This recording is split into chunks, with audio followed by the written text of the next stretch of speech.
tossed in for our smaller fish. The big fish look interested, but they're not going to eat those small pellets. Our large bluefin and yellowfin tuna and the big dolphin fish with the long bodies and the round foreheads, their mouths are designed for eating bigger meals, like squid or small fish. So the little pellets in there are designed for our smaller fish, like mackerel, sometimes the pilot fish, and especially the sardines.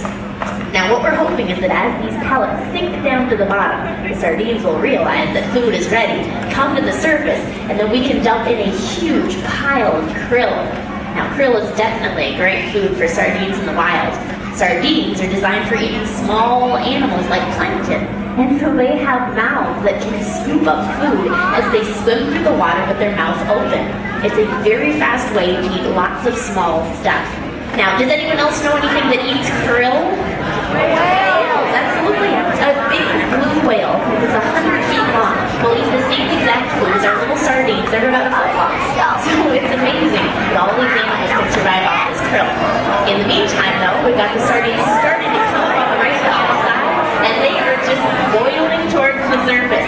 The sardines are going to be a little bit nervous at first because they do live with their predators. The dolphin fish, tuna in this exhibit, would absolutely eat sardines in the wild. But they're not doing that today because, well, they ate yesterday and they're just not hungry. So our sardines are going to be feeding and moving and watching for predators. Folks, this is a very exciting time to be a sardine in this exhibit. Now, what we're going to see is the animals moving around as a school. This is how they stay safe. The predators want to single out an individual fish to catch. So challenge yourself. See if you can follow one fish as long as possible. That's what the predators need to do, and it's hard to manage. That's what keeps them relatively safe in there. Now you can see that one of our dolphin fish is darting around quickly. It's pretty excited itself. Now, the dolphin fish in this exhibit will actually change colors when they get really excited. So if you watch that fish who's moving around the sardine school, you'll notice that its tail is turning yellow, and there seem to be some stripes appearing on its back. If we watch closely, we might see one of the fish turn completely golden yellow. Like I said, it's a pretty exciting time for this exhibit, and the dolphin fish change colors when they're happy.